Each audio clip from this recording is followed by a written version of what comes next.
Cycling for me has never been about the bikes. They've only ever been the prerequisite tool. I do not see just a bike race, I see riders on heroic journeys and warriors doing battle. At one point, cycling was the most popular sport in Europe because newspapers told magnificent tales about epic races and crafted the great champions into legends. But with the advent of television, cycling lost some of its mystique, and that golden age of journalism and narration has perished. So now let us try to return some romance to the beautiful sport. Let us praise and give glory to phenomenal performances to be remembered for decades to come. Let us dwell on the moments that inspire and move us. Let us chronicle the rise and fall of heroes. Let us chart these life-changing journeys, these cycling odysseys.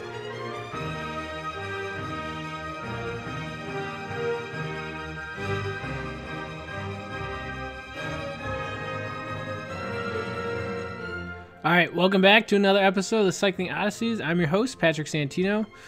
Today, to start the second season of this podcast, we're doing something different. Last year, I did team previews of everything.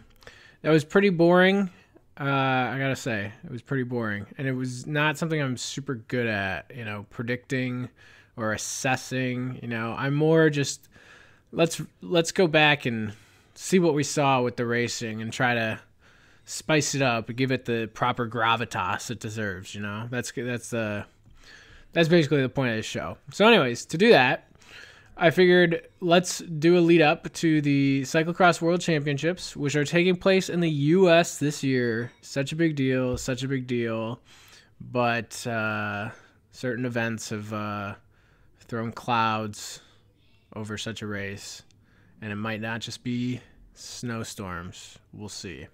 Anyways, so what we're going to do, what I did here is this is the first of, 5 or 6 catch-up episodes of the men's cyclocross, and then I'm working on the women's now, so hopefully that'll get done in time. But anyways, this is going to catch up the whole season, so let's go through the scripted part first, and then maybe I'll just shoot the stuff, shoot the pool ball, right? Afterwards about what I thought of each of the races or whatnot. All right, so with that, let's jump in.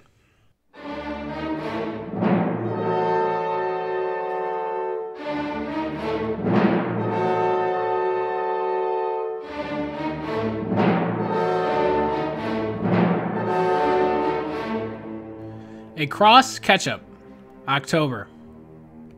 Well, with a few spring classics pushed to the autumn, most notably Paris-Roubaix, the back end of the road season was once again fuller than the norm. It was not jam-packed 2020 fall, but it was enough that I was not at all focused on cyclocross until these road events were completed. Additionally, the American World Cups, which I was finally within reach to attend in person, were in a better October slot this year instead of the usual September. As an American, and once again a Midwest local, it is the pair of Waterloo and Iowa City crosses that properly kick off the season right for me. And the later the better for these races. For Midwest hot and steamy September crosses seem inappropriate and lame to me. All of this to say, anything that happened before the Waterloo World Cup was off my radar completely, and I have no remorse neglecting September Cross. In personal attendance myself, I saw the World Cup kick off in Waterloo, Wisconsin. It was a fair all-rounders course, and just with the slightest of showers that started mid-race, the dirt single track that had formed after half a week's worth of racing became slick enough to make the riders put a foot or two down in the corners. But none of this deterred Ellie Iserbit of Paulshausen Bingle from taking a convincing victory and early lead in the World Cup classification, as per usual over the past few cross seasons. Midweek, the riders had to make their way to Arkansas for a special edition third American World Cup race in Fayetteville, where shall be the World Championships at the season's end. On this day's racing, the course was soaked with rain so bad it was fogging up the cameras. Additionally, though the course was in no way technical and did not even have a set of barriers for the riders to bunny hop, what it lacked in technicality, it made up for in demanding physicality. The elevation changes were extreme, sweeping descents, very long and very steep climbs, and an epic staircase. Who was the enduring rider with the greatest lung capacity and best legs this day? not Ellie Iserbit, nor even Tunertz of the Belloise Trek Lions, who chased down the winner so hard all race. Unexpectedly, the winner was Quinten Hermans, fresh off a full road season that included the whole Giro d'Italia. Now, here he was riding with Intermarché's Tormans cyclocross outfit. Yes, it was a special victory for the man. For so long, he had chased such a World Cup win, but so often they had eluded him as he was bested by a better or stronger rider. Given the status of this race as a dress rehearsal for the World Championships, Hermans put himself on the map for the rest of the season for, at worst, a dark horse world's favorite. But in October, there was no snow on the course. Come late January in the Ozarks, oh surely that must be a possibility. Should there be snow, how shall this course fare? Similarly, shall it become a technical nightmare on those sweeping descents? Will those steep climbs only become steep icy run-ups? Or perhaps there shall be no snow, and it shall be no concern at all. But after the Quinten Hermans interlude, the early season swung back into the shadow of short in stature but mighty in dominion, Ellie Iserbit. Iserbit took the physically demanding Iowa City World Cup, the last of the American races, and he and everyone else flew back to Europe. The first hit out was the fair testing all-arounders Rue de Vorda course, and it was Iserbit victorious again. Iserbit did not have it all his own way, though, for the next day in the Zonhoven Sand Bowl, the competition was fierce. On the penultimate lap of the sandy Zonhoven circuit, still 6 men were left in contention. Yes, it was a thing to behold on such a technical and physically demanding course. More like a technical road racer criterium than an all-out cross, it was the long-legged Tunertz who escaped from the pack from the front as Iserbit behind succumbed to a sandy technical hang-up that held everyone else up in the group as well, giving Tunertz the winning gap. But Ellie Iserbit struck back the next weekend to take back-to-back victories in Overijse and the Koppenberg Cross. Both were physically demanding courses as usual. The Koppenberg Cross on All Saints' Day, November 1st, was truly a bloodbath of mud, save on the cobbled and extremely steep Koppenberg itself. Yes, this was the early season October that marched towards and served as a backdrop for early November and the European Cyclocross Championships on the Dutch Col du Vent.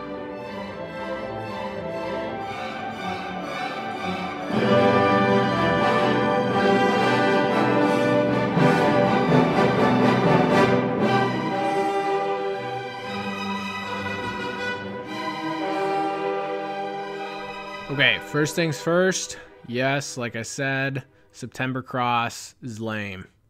I said it. Controversial. Hopefully it's not. Hopefully the American races are never in September again. But if they are, so be it. I would still go. So yeah, so that's the deal. Yeah, I recently I moved back from Colorado to Chicago, so I was able to attend this year. Both the Iowa and the Wisconsin ones. So pretty fun to go to. It was really so, you know, I keep a Excel doc going of all the races I've seen and everything. I started that recently. Don't worry, it's not like I've been doing that for forever, but I did start it recently to have it handy. So the Waterloo and Iowa City scores were inflated highly, even though Ellie Iserbit, I mean, I don't think Waterloo was even a race at all. Then again, I was having so much fun at Waterloo that I wasn't really watching the race. I've heard that that's how it kind of goes down. If you're like covering it in person, you don't actually remember the race. So that was kind of the case with this one, but it was fine because Iserbit walloped everyone at that. The Fayetteville one, that was some biblical rain that I remember correctly. And yeah, Quinten Hermans, he really sets himself up well for Worlds, especially given everything, given the circumstances. Maybe he's hitting top form. And then Iowa City, that was a cool course. That was they were doing the laps much faster than I expected. And you kind of know, like, if you look at the maps and everything, but until you, like, see these things in person, you don't really know how they run. But, I mean, they were economical with that massive hill that they had. And then there's, like, the first time they go up that hill, it's only halfway through the lap, but I swear it's just, you know, if you saw it in person, it's like, man, how are they riding up this? I mean, because it was steep to begin with, but then there's all these uneven grooves and everything. It's like, how can they even ride this? But, you know, they're the masters. They can do it, or at least the top 10 of them can. That's the other weird thing with cyclocross. I mean, it's just the gap between first and 10th is just enormous. When Vanderpool and Van Aert are in there, I mean, the gap from first to fifth is enormous. I mean, it's crazy. But yeah, I don't know. Iserbit, that one was a better race if I remember correctly. But Iserbit, I mean, he had it locked down by the last lap. Then the Route of Orta course, I usually don't like that one at all because it's flat and kind of boring. But this year it was a fair. It seemed like an all-rounders test because they had a sand pit, but it also went uphill, so you couldn't just ride straight through it. So I actually liked that one. Zonhoven, that was great because everybody was in it, and it's such a hard course. Except they were doing those laps quicker than I expected too. I mean, that was like a high lap race, which I didn't see coming. But anyways, great race. Toon earned that, but then Iserbit also lost that one because he was the one that held everybody else up to allow Toon to escape. I remember this all vividly. And then I kind of do, kind of don't. But Overijse, I remember last year, whenever they went there last year or the past 2 years, it was an awesome course. It was still a pretty good course today, or this year, because it's, 2021. Physically demanding course, but it was pretty good. And, yeah, so Iserbit won that as well. And then Koppenberg, oh, man, that was a mud bath. But, I mean, there's like two that kind of outdid the Koppenberg. But, I mean, like, that was one of the muddiest races I've ever seen. And, yeah, then it was outdone by at least one, maybe two this year. And then definitely Dendermonde last year. That's the one where they had to run the whole thing. That Wout van Aert one. So, yeah, so I know that was the first part. It all leads up to, as I said, to the European Championships, which I thought was arguably the best cyclocross of the men's regular season. So I'm going to give it its own episode, basically. You'll see what I do. But anyways, expect that for the next one. With that, you'll notice transition music. Got to switch it up for cyclocross. We're going Dvorak's New World Symphony. Do I know who made this? I got this from the free site, but who does it? Really? It says DuPage Symphony. Could this be my DuPage County? Like, not my, but the one right next to me in Chicago? That'd be kind of cool. Anyways, I don't know where else I hear DuPage. But anyways, DuPage Symphony. I think it said in the free thing I'm supposed to tag them and let them know. Or not tag them, but mention them. So yeah. Anyways, that's the music there. I'm trying to put these things up on YouTube too. No video or anything. I don't have the time for that, especially since this is just a hobby at this point. So anyways, if you want to give it views there or find it there, that'd be excellent.